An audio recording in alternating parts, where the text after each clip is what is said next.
So guys आपका एक बारी फिर से स्वागत है हमारी डेली रेसलिंग एपिसोड नंबर 940 पर। और देखो यार, भले ही रेसलमेनिया 41 लॉस वेगस को होने में पूरा एक साल से भी ज्यादा पड़ा हो, लेकिन उसकी प्रिपरेशन तो अभी से स्टार्ट होनी शुरू हो गई है। एंड एक मैच ऐसा है जो फिर से आग पकड़ चुका है, which is Roman Reigns versus the rock. And highly prepare भी किया जा रहा है ये बैक स्टेज में कि कैसे भी करके अगले साल इस मैच को करवा ही दिया जाए। वैसे भी ये मैच रेसलमेनिया 39 से प्लान किया जा रहा था। लॉस वेगस एक इंटरटेनमेंट कैपिटल है, तो वहाँ के लिए मैच एकदम परफेक्ट होने वाला है। But in order to do it, Roman range को जनवरी 2025 तक फ्री होना होगा, जिसका मतलब साफ है कि WWE Roman versus blood line की स्टोरी लाइन को काफी जल्दी एंड कर सकती है, कंक्लूड कर सकती है। ये भी हो सकता है इस साल के एंड होते होते, वरना द रॉक के बीच में आने का कोई मतलब ही नहीं बनेगा। एनसी इन चीजों पर यकीन किया जा सकता है, क्योंकि देखो हमने पास्ट में देखा भी है कि कैसे ये सारे मैच, ये सारे main events specially for WrestleMania महीनों पहले सेट होने शुरू हो जाते हैं और बाद में जाकर ये सच भी निकल जाते हैं। तो शायद अब रॉकी वर्सेस रोमन को देखने का समय आ चुका है नाइट को सबसे तूफानी बनाने के लिए। और जिसका मतलब ये भी है कि शायद काफी समय तक, हो सकता है एक साल तक, रोमन रेंज अब कोडी रोड्स के पीछे ना जाए, अपनी चैंपियनशिप के पीछे ना जाए। तो hashtag Rocky versus Roman. And अगर आप चैनल पर नए हैं तो चैनल को अभी लाइक एंड सब्सक्राइब कर दो। What the heaven are you waiting for? And video को एंड तक पूरा देखना। एंड नाउ आप देख रहे हैं रेसलमैनिक्स एंड सब्सक्राइब करना तो बनता है।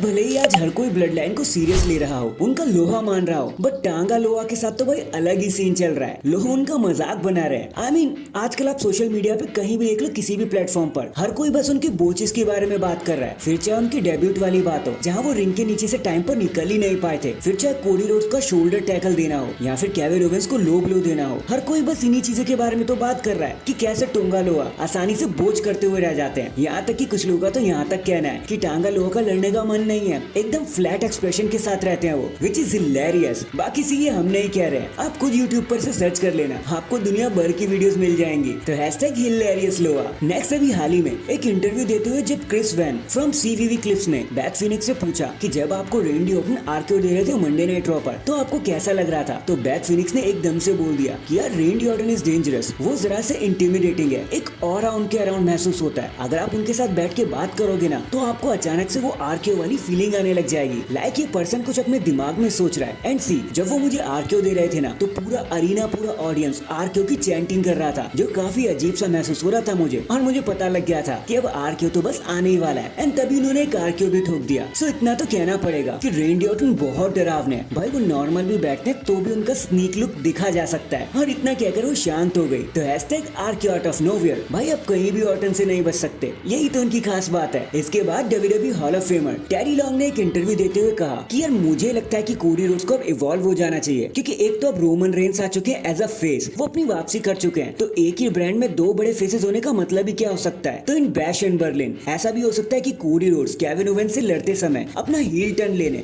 सबको सरप्राइज करते हुए दिखा दे वो, और सबको ऐसा महसूस करा दे कि कोडी रोड्स अब बदल चुका है, फेस से हील हो चुका है, जहां वो एक लो ब्लो का सहारा ले सकते हैं जीतने के लिए। एंड गाइस, टेडी लॉन्ग की ये बात एकदम ऑन पॉइंट भी है, क्योंकि कोडी रोड्स का हील टर्न काफी पहले से ही प्लान किया जा रहा है। एंड उनका जो फेस टाइटल रेन है ना, वो भी कुछ खास इम्पैक्ट महसूस भी नहीं करा पा रहा ऑडियंस के बीच में। इसलिए हो सकता है कि बैश इन बर्लिन में कोडी रोड्स एक न्यू चेहरे के साथ हमें दिखाई दे, हो सकता है एक हील टर्न। बाकी लेट्स सी अब आगे मैच में क्या होता है। In the end last Monday night Raw जो हो रही थी मूडी सेंटर ऑस्टिन टेक्सास से, उसकी व्यूअरशिप निकलकर अब हमारे सामने आ गई है, विच इज वॉपिन 1.890 मिलियन की व्यूअरशिप। ये नंबर बहुत बड़े हैं, जो लास्ट वीक से 12% तक बढ़ चुका है, और ये काफी अच्छा भी है, क्योंकि पिछले हफ्ते समर स्लैम का फॉल आउट था और तब भी मंडे नाइट रॉ को इतनी व्यूअरशिप नहीं मिल पाई थी। So hashtag all the best Monday night Raw. So that is it guys, अभी के लिए तो बस इतना ही। आप मुझे बताना कि आप कोडी रोड्स का हील टर्न देखना चाहोगे या आप उनके फेस टर्न से ही काफी ज्यादा खुश हो? कमेंट करके जरूर बताना। एंड अगर चैनल पर नए हैं तो चैनल को अभी लाइक एंड सब्सक्राइब कर दो। बाकी मैं मिलता हूँ आपसे किसी और अपडेट के साथ, तब तक के लिए अपना ख्याल रखें और खुश रहें।